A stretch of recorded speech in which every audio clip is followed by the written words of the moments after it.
Alright, this one was a bit of a different experience for me because the first time I tried to watch it, something came up and I had to press pause about 10 to 15 minutes into it, which incidentally is around the time something, I won't say what, happens in the movie. And that something is something I've seen before, but I don't think I've ever seen a movie pull it off very well. It's just a very tricky thing to do, and yeah, most movies kinda struggle with it. Which is probably why it took me a couple of weeks to get back to this and finish it. Because I honestly had very little faith in this one pulling it off any better. However, I decided to give it a chance and to let it prove me wrong.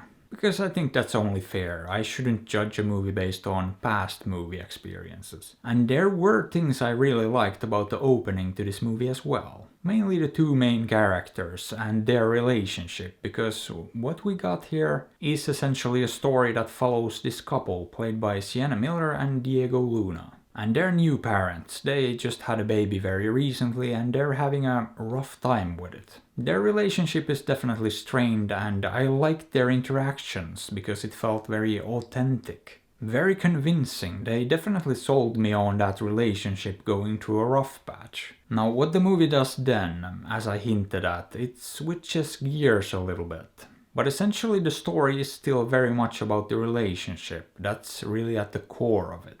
That's what the whole movie centers around, but the approach it takes is a bit unusual. And the interesting thing about the fact that I put off watching this by a few weeks is that now I had seen the movie The Father with Anthony Hopkins first. A brilliant movie that did something very interesting and just knocked it out of the park. But here's the thing, this one actually shares a fair amount of similarities to that one. Mainly because of how it approaches this story, how it's put together and edited. It attempts to do something very similar in that you're never really sure what's going on. The reality of the situation is very difficult to gauge, and even if you have some ideas, you can't really be sure you're correct. And it does this through creative editing and attempting to seamlessly transition from one scene to another. But here's the thing, that's a very difficult thing to pull off, and I don't quite think this one did a great job with it. I feel like it was a little bit too ambitious for its own good, to be honest.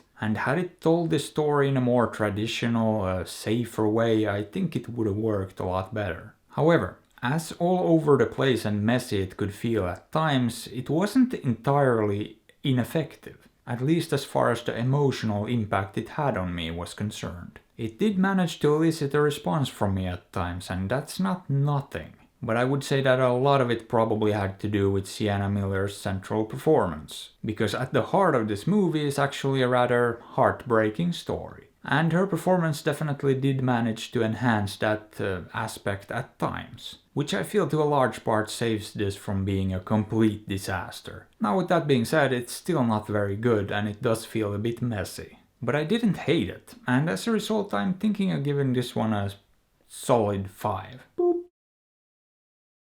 However, would I recommend it? Not really. I think this one's relatively safe to skip. So maybe do that or maybe don't. After all, I'm not your dad. But hey, what are your thoughts on this? Have you seen it? Did you like it? Let me know. And if you enjoyed the video, maybe give it a thumbs up or sub to the channel because that would be fantastic.